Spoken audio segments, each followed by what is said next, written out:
اکیلے کیسے رہیں؟ یہ ایک مضامین کا مجموعہ ہے۔ یہ ایک فکری اور ادبی مضامین کا مجموعہ ہے جس میں مصنف جوناتھن اکیلے پن، ذاتی زندگی، سماجی تنہائی اور موجودہ دور کی ثقافت پر اپنے خیالات کا اظہار کرتے ہیں۔ ان مضامین میں وہ اس بات پر روشنی ڈالتے ہیں کہ جدید دنیا میں جب ہر چیز تیزی سے بدل رہی ہو اور ٹیکنالوجی نے انسانی رشتوں کو کمزور کر دیا ہو تو ایک فرد اپنے آپ کو کس طرح محفوظ رکھ سکتا ہے اور اندرونی سکون کیسے حاصل کر سکتا ہے۔ کتاب میں کئی اہم موضوعات شامل ہیں، جیسے ادب اور کتابوں کا بدلتا ہوا مقام، ذاتی زندگی کی اہمیت اور اسے محفوظ رکھنے کی جدوجہد، میڈیا اور مارکیٹ کلچر کا انسان پر اثر، ذاتی تجربات خاص طور پر ان کے والدین کے ساتھ تعلقات اور والد کی بیماری سے جڑے واقعات۔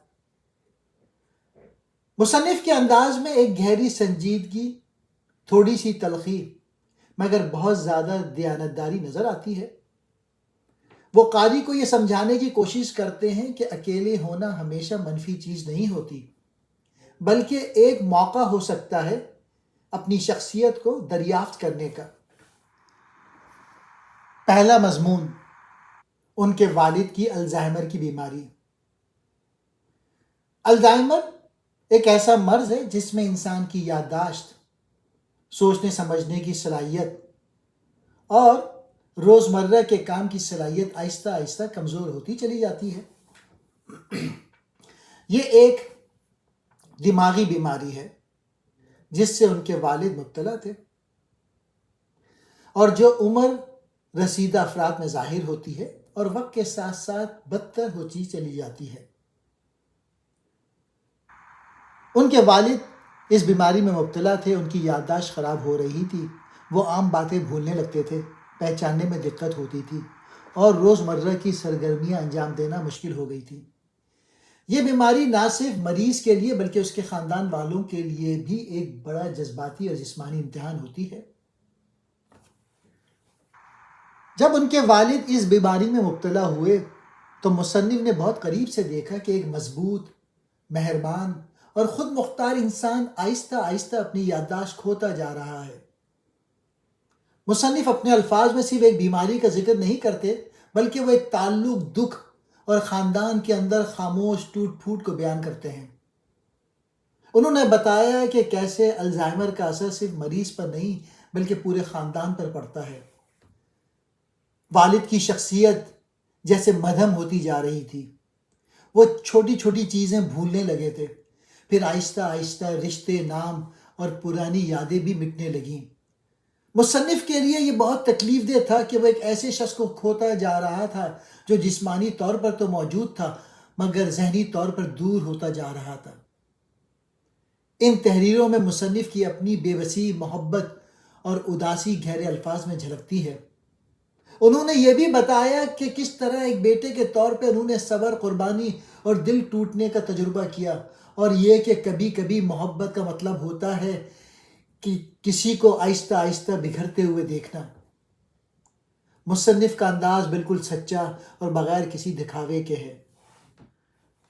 اس کتاب کا دوسرا مضمون ہے کمرہ، جس میں وہ یہ بتاتے ہیں آج کے جدید معاشرے میں، خاص طور پر میڈیا اور انٹرنیٹ کے بڑھنے کے بعد، لوگوں کی نجی زندگی کس طرح خطرے میں پڑ گئی ہے۔ بیڈ روم کو ایک ایسی جگہ کے طور پہ دیکھا جاتا تھا جو بالکل نجی اور ذاتی ہوتی تھی۔ مصنف اسی خیال کو آگے بڑھاتے ہیں، لیکن یہ دکھاتے ہیں کہ آج کی دنیا میں اب بیڈ روم جیسی نجی زندگی بھی محفوظ نہیں رہی۔ مصنف کہتا ہے، ہماری شخصی آزادی پر دباؤ بڑھ رہا ہے۔ میڈیا، سیاست اور مارکیٹنگ کمپنی ہماری ذاتی معلومات میں مداخلت کر رہی ہیں۔ اب ہر چیز عوامی ہو چکی ہے۔ سوشل میڈیا پر ہماری زندگی، احساسات اور رشتے سب ایک شو کی طرح پیش کیے جا رہے ہیں۔ جب ہر چیز ظاہر ہو جاتی ہے تو انسان کی اندرونی زندگی کمزور پڑنے لگتی ہے۔ مصنف اس بات پہ زور دیتے ہیں کہ اصل آزادی وہ ہوتی ہے جہاں انسان کی نجی زندگی کو عزت دی جائے، جہاں وہ اپنی ذات میں سکون سے رہ سکے، بغیر اس خوف کے کہ کوئی اس کی زندگی کو ایک تماشے میں بدل دے گا۔ مختصر یہ کہ یہ ایک بہت طاقتور مضمون ہے جو ہمیں یہ سوچنے پہ مجبور کرتا ہے کہ کیا ہم اب بھی اپنی ذاتی دنیا کے مالک ہیں یا ہم نے سب کچھ دنیا کے سامنے بیچ دیا ہے۔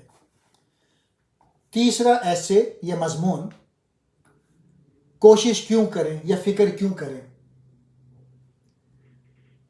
مصنف کی زندگی کے ایک ایسے دور کو بیان کرتا ہے جب وہ مایوسی اور ادبی بحران کا شکار تھے۔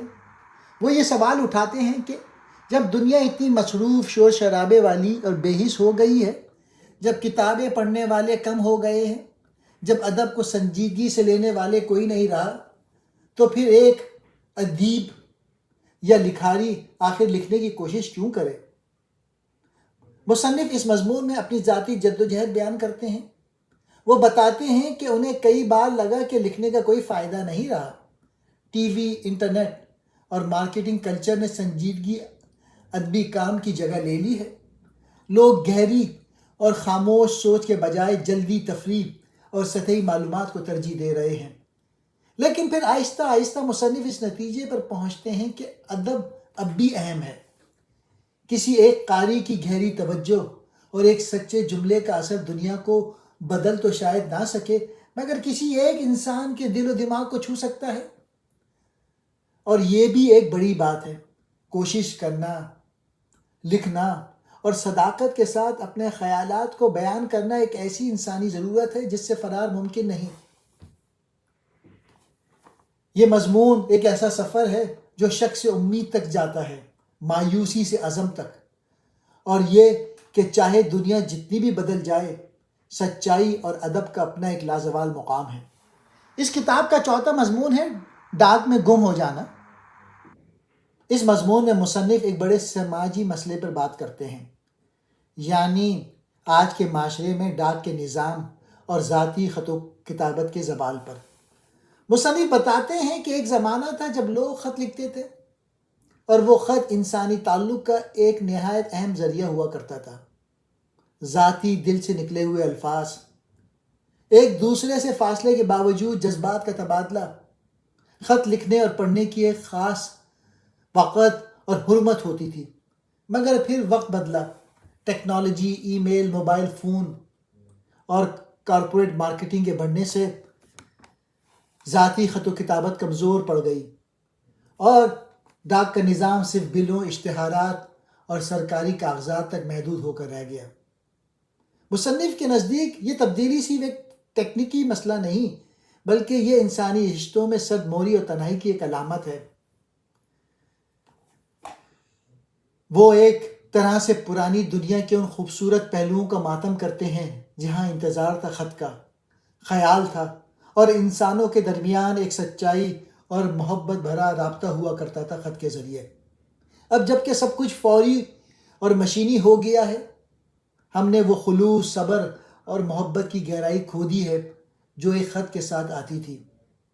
مصنف اس مضمون میں ہمیں یہ سوچنے پر مجبور کرتے ہیں کہ کیا ہم نے تیز رفتار زندگی کے بدلے کچھ قیمتی چیزیں ہمیشہ کے لیے کھو دی ہیں۔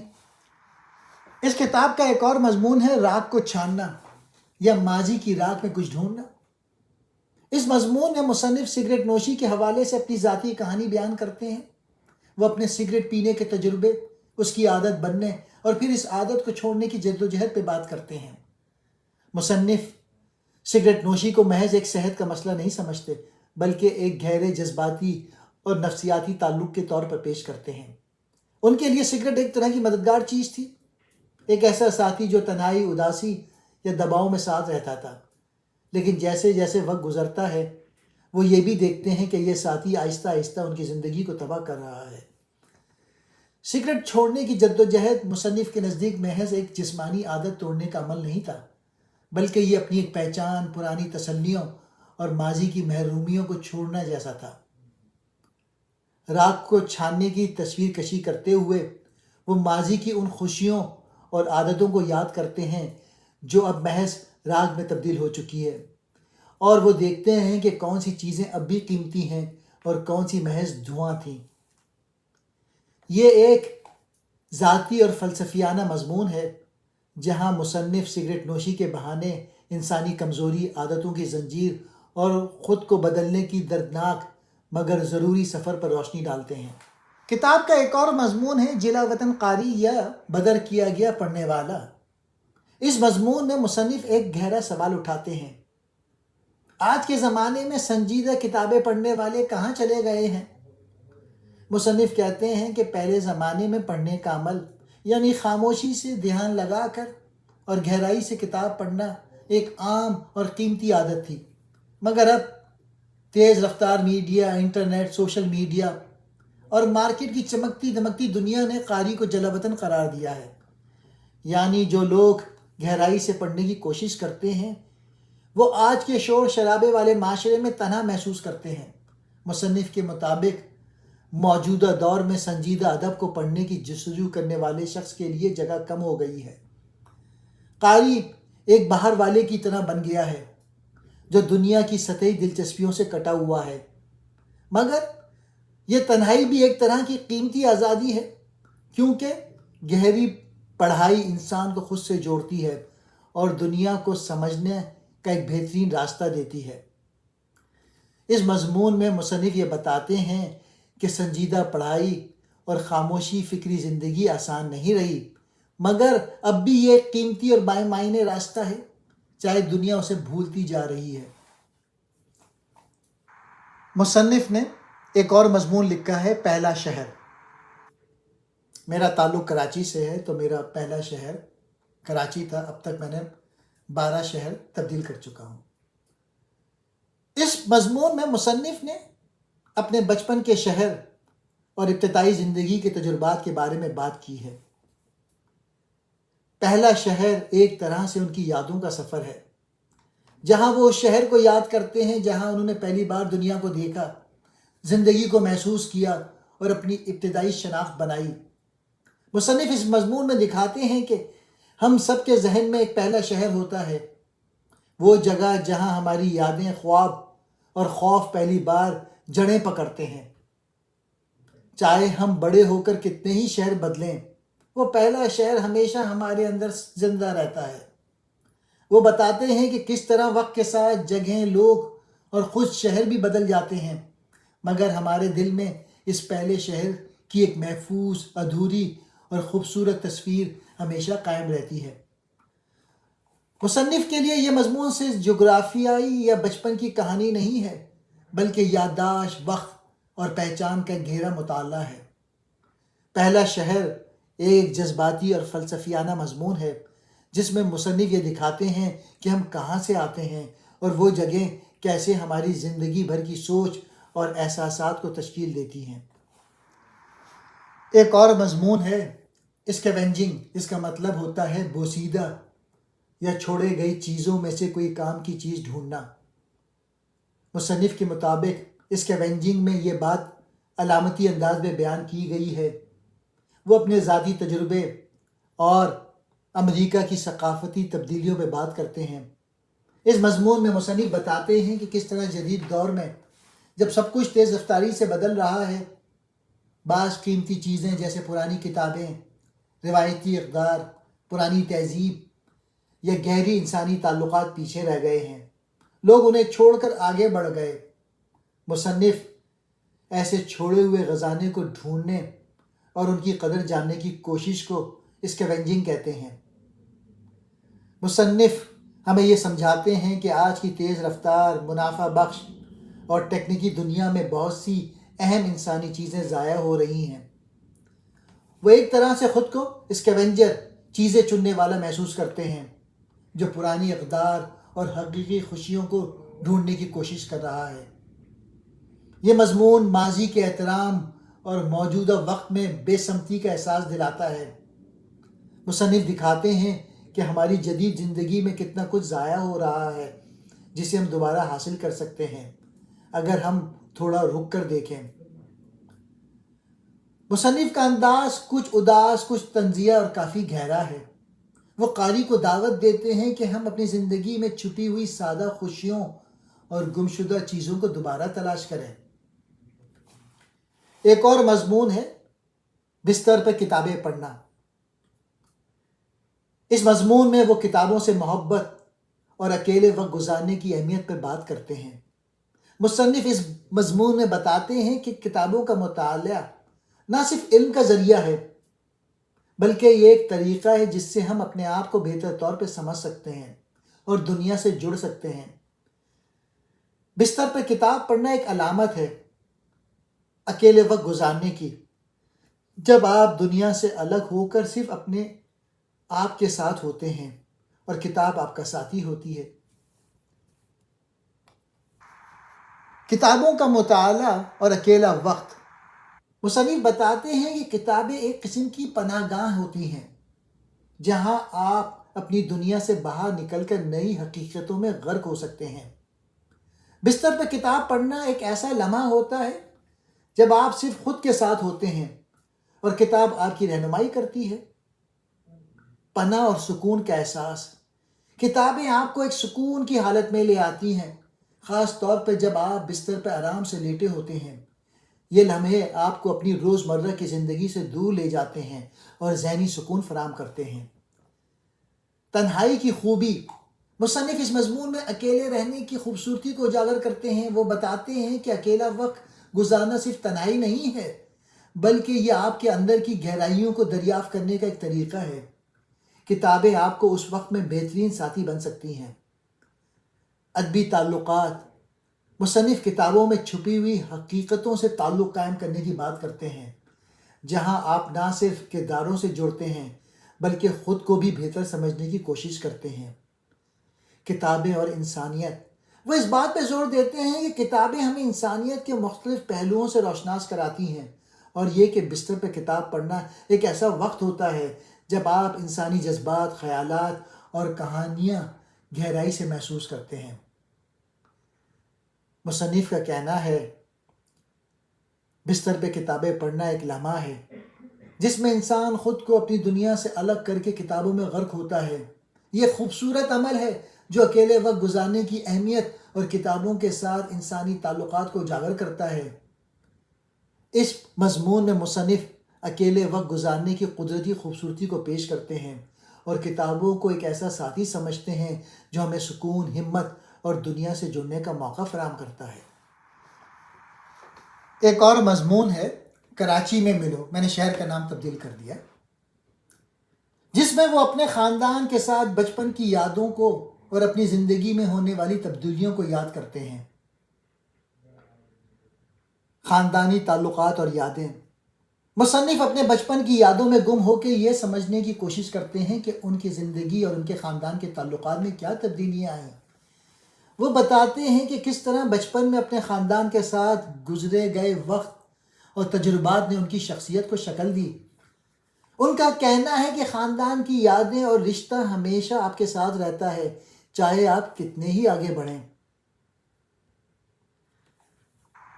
خاندانی مواقع اور تقدیر۔ مصنف اس مضمون میں اس بات پر بھی غور کرتے ہیں کہ کیسے ایک فرد کی تقدیر اور زندگی کی راہیں اس کے خاندان کے اثرات اور تعلقات سے جڑی ہوتی ہیں۔